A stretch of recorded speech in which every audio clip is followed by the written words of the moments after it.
Now, it's exactly 10 years since a Leicestershire village was put in the national spotlight for all the wrong reasons. Fiona Pilkington from Barwell killed herself and her daughter after years of harassment by local youths. An independent report later found Leicestershire police had failed to identify Fiona and her daughter Francesca as vulnerable. A decade on, what is Barwell like now? Simon Ward reports.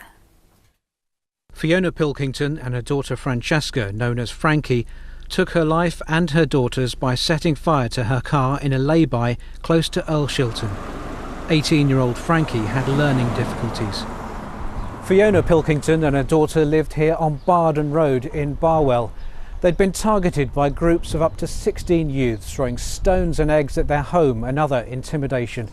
After years of abuse, Fiona Pilkington decided she'd had enough. Brian and his friend Fiona still live on Barden Road and knew Fiona Pilkington. Brian spoke to her on the day she died. She'd go up to the shop and had a word with her.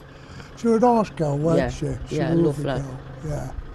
Yeah, the police are here more now, aren't they? And they respond quicker. Yeah, if anyone true. brings up with a problem, I'd say within 15 minutes they're here. Yeah, it's true. In the centre of Barwell, most people, but not all, told us it's a good place to live now. Never had any problems. I love the place. Yeah, the people all seem nice and friendly. I grew up here and I've never wanted to move anywhere else, to be honest.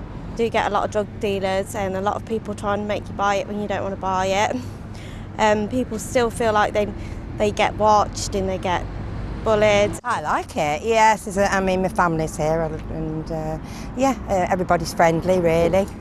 Criminologist Professor Neil Chakraborti says the authorities now share information about potential hate crime in a much better way, but there could still be better intervention. I think there are still causes for concern. We know the reality is that many victims of disableist hate crime suffer in silence. We know that these cases are happening time and time again up and down the country, and there's much more that we can do, I think, to provide effective support for victims of disability hate crime.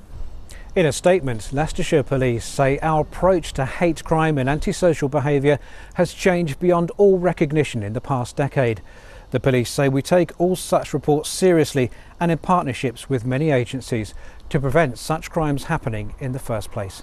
Simon Ward, BBC East Midlands Today, Barwell.